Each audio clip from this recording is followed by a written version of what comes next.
Welcome to Autism Knows No Borders. Discover what's possible when people impacted by autism inspire change and build community. Together with the Global Autism Project, here's your host, Rachel Harmon.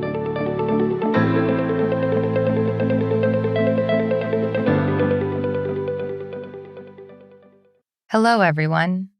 This week's episode is a recording of one of our Global Autism Community exclusive events. The topic of this roundtable discussion was transitioning into college, and it was hosted by community moderator Liz Castillo. Liz began her involvement with the Global Autism Project in 2017 as a Skill Corps volunteer in Kenya, followed by trips to India, Nigeria, Czech Republic, and Poland.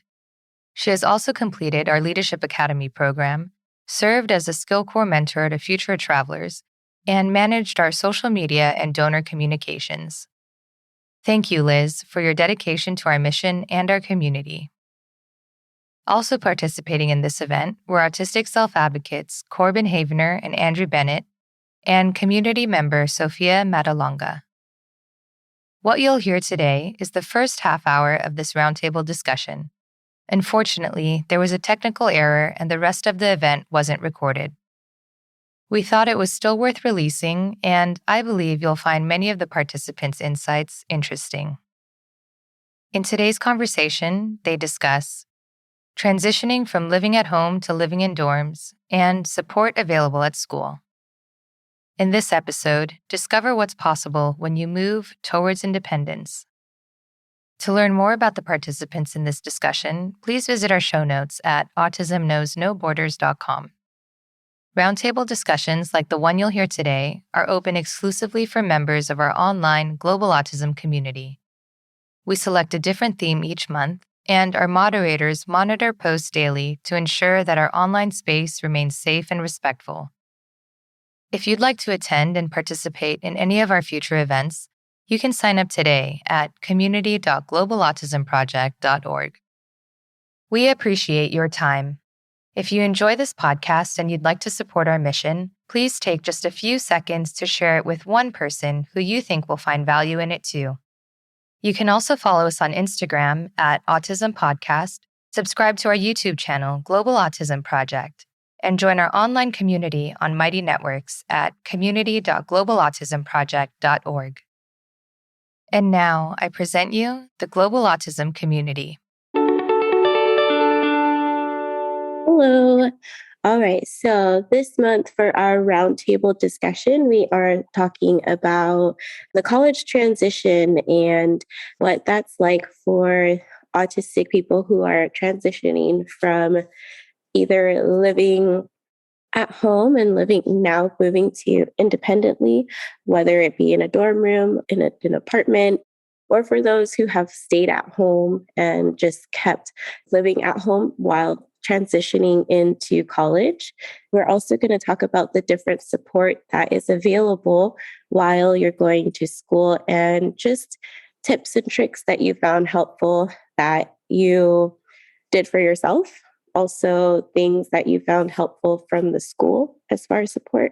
And then the way that our family members and our friends can help be supportive during this time. This is a big transition in anyone's life. And so when you think about the small things that may happen throughout this whole big thing, it really is a lot. So having all the support that you can get during this is really awesome. So again, my name is Liz Castillo. I've been a part of the community for many years here at Global Autism Project. We'll go around and we'll introduce each other. That way, listeners know who's here. Okay. I am Corben. I've been one of the community moderators for the past 6 months this year. I live in Fort Wayne, Indiana. I am currently a union member of the United Steelworkers Local 715. And because of my schedule and, of course, the fact that nothing's ever really figured out in life, I've also recently picked up substitute teaching. And so far, I haven't had a lot of jobs yet, but I've Also, I've done a pre-K, a third grade, and a couple of different high school classes that include like freshman to senior. So pretty much, I have not done middle school yet, though. Awesome. Thanks, Corben. Glad that you're here. Andrew, would you like to go ahead and introduce yourself? Of course. I'm Andrew. I'm calling from Houston, Texas. Been a part of this community for maybe a year and a half, almost 2 years. Just recently got involved in some of the Global Autism Project activities again because I really enjoyed the time that I spent hanging out with all of you this year. And in my time away from GAP, I'm also work with Lee College here in Houston. There is a Connecting to College program that I'm part of as one of the transition specialists. So I work primarily with neurodiverse college students to help them to transition into the college environment and be successful academically, socially, and professionally. My roots are in behavior analysis, though, in the ABA. So I'm looking to explore that and the areas of assent-based practice and neurodiversity-friendly practice as well to bring the experience that I've had as a self-advocate and working with adults who are living, breathing human beings just like everybody else into the field that I grew up in during my college years. Awesome. Well, we're very lucky to have you here, Andrew. Your profession lines up perfectly with what we're discussing. So thanks for being here. Sophia, would you like to introduce yourself? Yes, my English is not so good, so sorry for that. I'm a special education teacher and art visual teacher of a school. And I'm a researcher, a drawing researcher, and I'm having some studies to recollect information about creativity connected with autism and people with autism and that produces artwork and so on. That's my point of research now. But I'm still an artist, drawing artist, and I'm glad I can join you here. Awesome. Thank you so much, Sophia. I love that. I think that's going to be important too. We can touch on that topic as like this transition happens for a lot of autistic individuals. It's important to still do those things that they're passionate about. And so I think you'll probably be able to hit on that topic a bit later too. All right, so the first thing I want to go ahead and jump into for our first part of this discussion is the topic of the living situation transition. So I know that some of you have gone to college and Andrew, you worked with people. I would love to hear what that transition is like and what weight goes into making that decision when you're first starting college. What specific things do you take into account when deciding, do I stay home? Do I try living on campus? How would talking that out look like and what goes into making that decision? Because I think it would be helpful for people who are going to start making that decision and start coming up on that transition, thinking like, what do I need to be mindful of when deciding to live on campus versus off campus? How would it benefit me versus how would it maybe make things a little bit harder that I'm not even thinking about? So yeah, I'd love to hear about that from you guys. Okay. Well, I think one of the things, and I lived in an on-campus situation, and of course, there's certainly various ways to do that. And I'm sure if you were living away from home and your living situation certainly required more accommodations legally, there would have to be a situation that allows for that, of course. But I would certainly say, you can always consider the sizes, because there are like lots of different scopes of colleges. I think I'm somebody that obviously I'm definitely can be prone to different stresses, but I've always been successful at finding my way in almost any situation I found. I went to small residential college, so if you want to equate it with athletics, I went to an NCAA Division III college. So Division III is typically considered the smallest division of it. So it's like so it's Trine University in Angola, Indiana. It was an hour away from where I lived and grew up, so it provided just enough distance. But I also think that when you're considering a large campus, large campuses can often provide great opportunities and organizations. Like one of them that I'm intrigued by is Butler University in Indianapolis.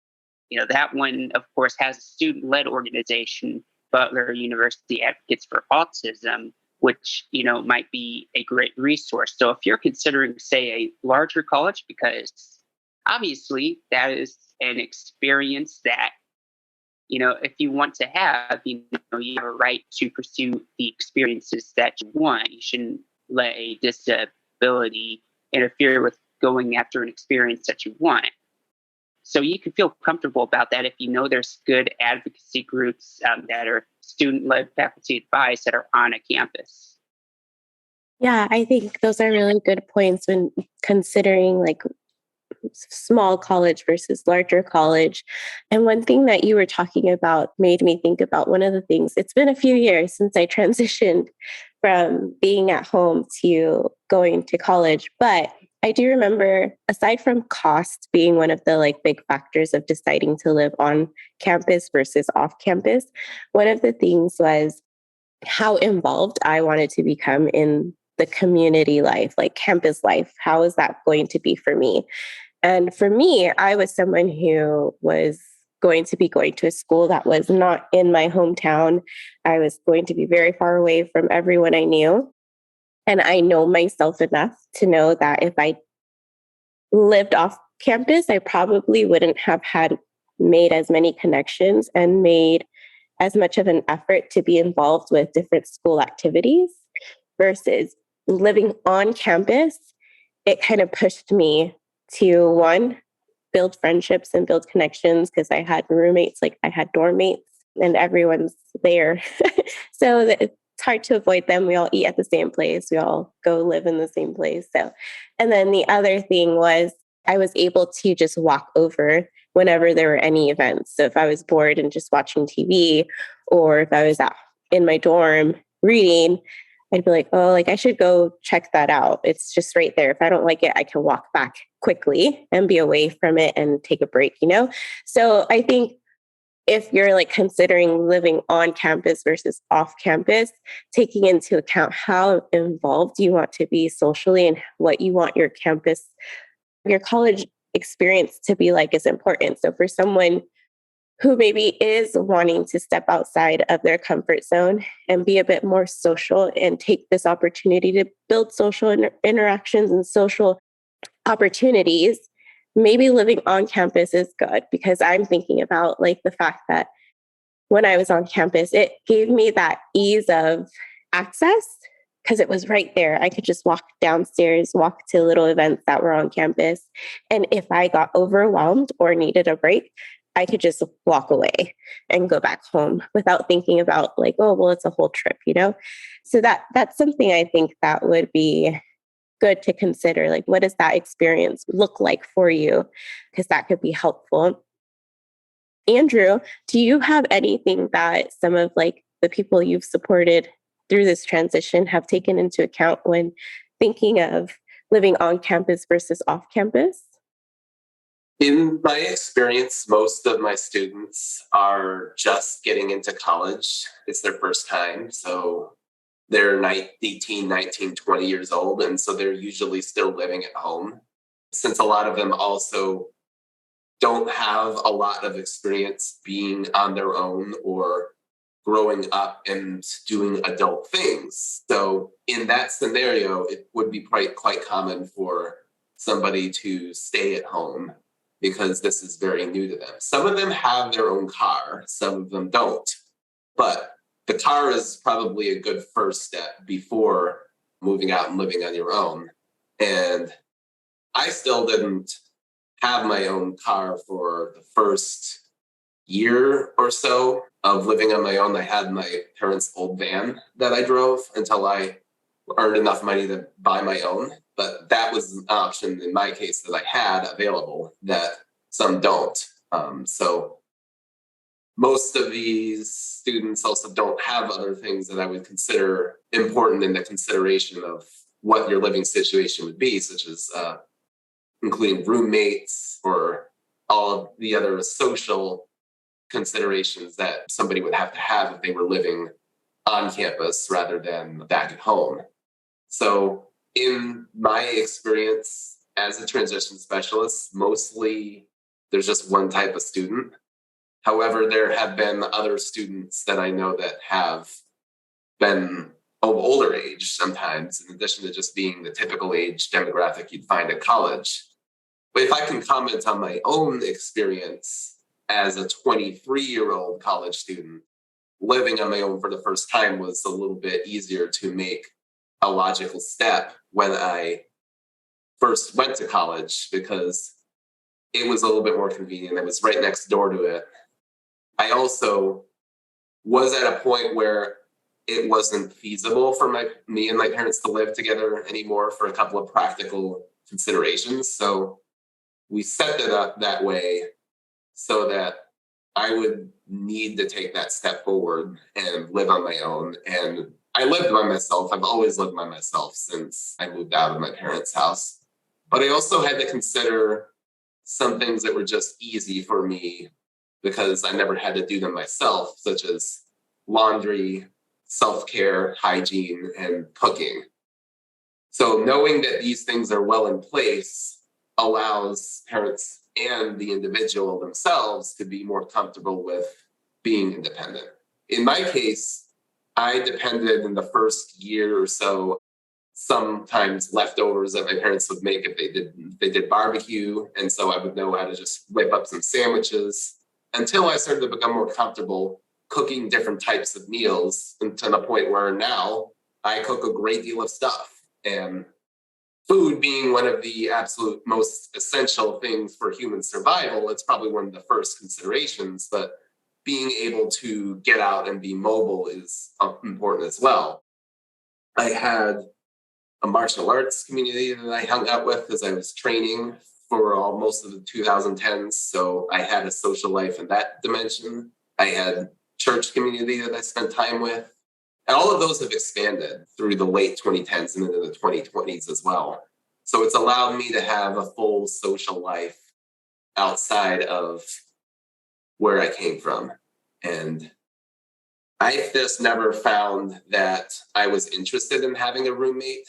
And I've thought about it a couple of times in the last couple of years now that I'm at a place where I feel that my interpersonal skills are strong enough that I could do that. Most of the time, though, when it's been a thought in my head, that particular opportunity didn't work out. And then I think later, you know what, I'm okay the way that I am. And some people will choose to just live on their own because that's something that they're used to. They're very independent and they don't like people messing with their routines. So that's the way that I just operate right now. I'm just so used to it that, like, if I decide to live with somebody in the future, it could be for practical reasons, or I feel like it would advance my interpersonal skills or be a great experience, or I decide to get married and I live with somebody. I mean, that could be the first time. I'm just now at a place where I'm not worried about it. I've just seen that I've grown in enough ways as to see that I'm content where I am, but open to growing. And I think that's where everybody should be, in a place. Awesome. Yeah. Thank you so much for sharing all of that. I think I lightly touched on like one of the reasons why is like cost. And then the other one is like your social interactions. But even deeper to that is like what you brought up, thinking of, do I want to live with a roommate or do I want to live independently, like on my own? That's really important. And as you were talking, Andrew, it made me think, Sophia, I know that you said you're an educator. What age grade did you work with? And in your experience as an educator, did you have the ability and the time to focus on some of those like independent living skills that your students would then need in the future? Is that something that as you're creating your lesson plans, you're thinking of, or was it more like education based, like, you know, or like math and language arts and all that? Or did you have the opportunity to build in those skills and think like, oh, if this student decides they are going to want to go to college, like, do we go over meal planning? Do we go over like hygiene? I'm curious to hear your experience. Yes, my experience this year, students I don't know in English. 3 years I school in Portugal. In Lisbon, I my classes is the 10, 11, and 12. I don't know the similar. It's the same. I don't know. No, it's So okay. I before- think just explain it just explain it how it is in your culture, because I think it's wonderful for us to hear what it's like. English is difficult. I tried. Okay. High school is 3 years before college, and students of special education sometimes do these 3 years in professional schools, and after 3 years they can work. And in these 3 years, when as special educator teacher, I be with them. In that case, in these 3 years, we prepare them for work. Sometimes cooperating with some institutions, so they are evaluated, working more or less working and school, and we write reports that how he's going in that restaurant, serving, whatever. But with students that go the 3 years, different, not professional, academic, 3 years prepare to college, in that way. In Lisbon, after that 3 years, when they go to college, they don't have a car. They live in Lisbon. We have many college here available, and usually they stay in their parents, don't live independently. That's how it works here. I don't know. In my experience, I went to college when I was 17, and then after that degree, I made another and another, and I didn't have social interactions. I hate that, and I ran away from that. The only social interactions that I had was teaching and working and learning. And after college, I went to music school, and I always, by learning, I interact with others. Not social interactions. I'm not, and all the parties in the college and events, I never. And I went for different degrees and for college different. Last year, I finished the last one, the special education degree master in this July, and they were a dinner's party. I didn't go anywhere. I stayed home. And but my colleagues, they know me, and no problem. Well, I'm not a social person.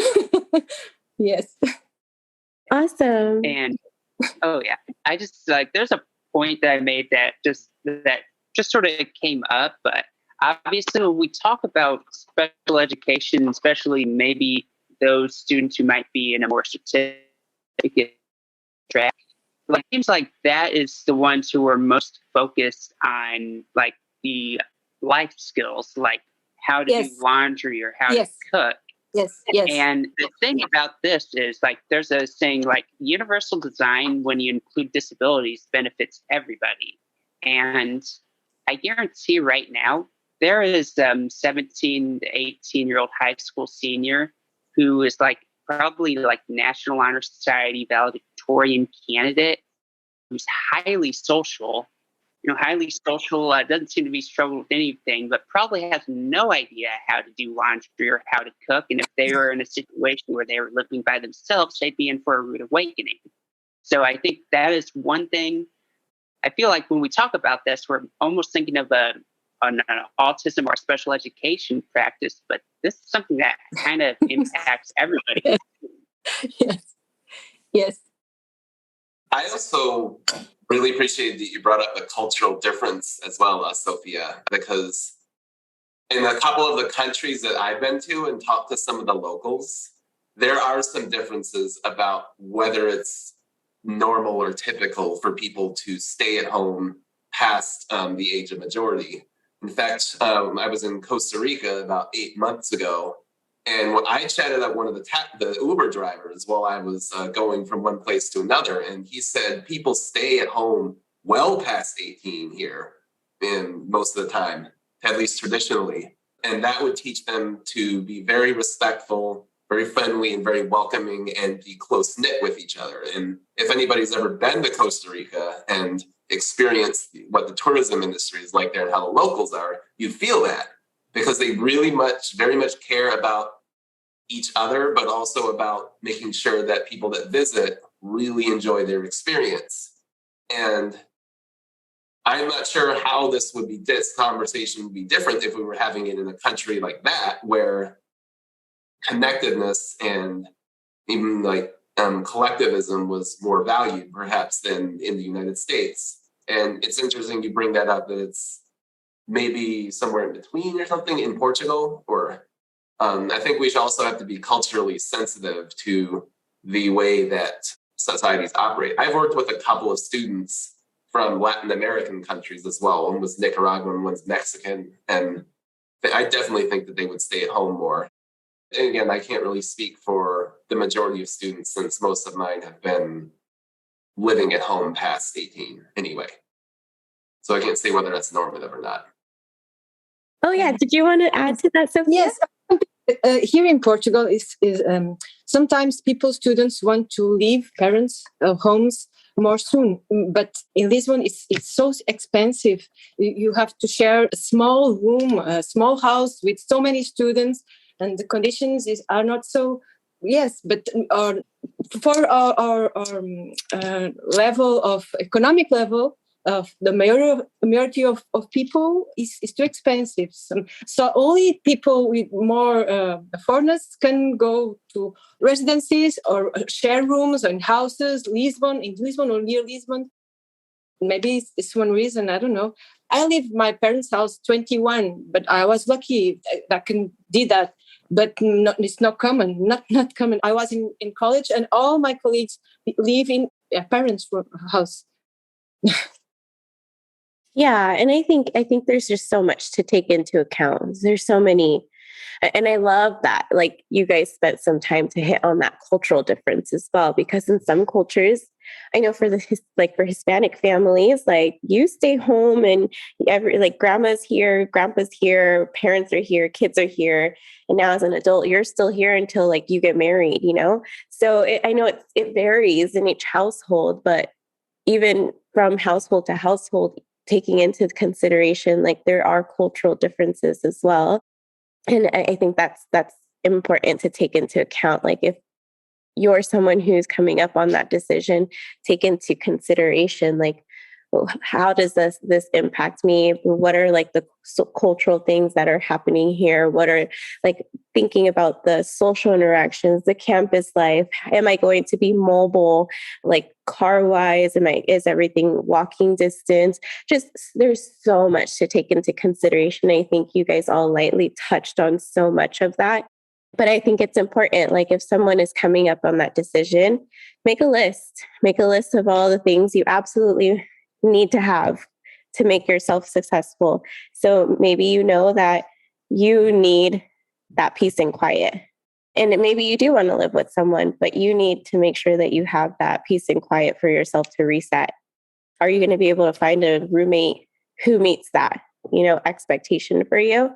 And just going into it like very aware of what your needs are, so that your living situation doesn't also become another chore on top of this huge thing of going to college, because that's a huge thing for anyone. As Corben was saying, it's universal.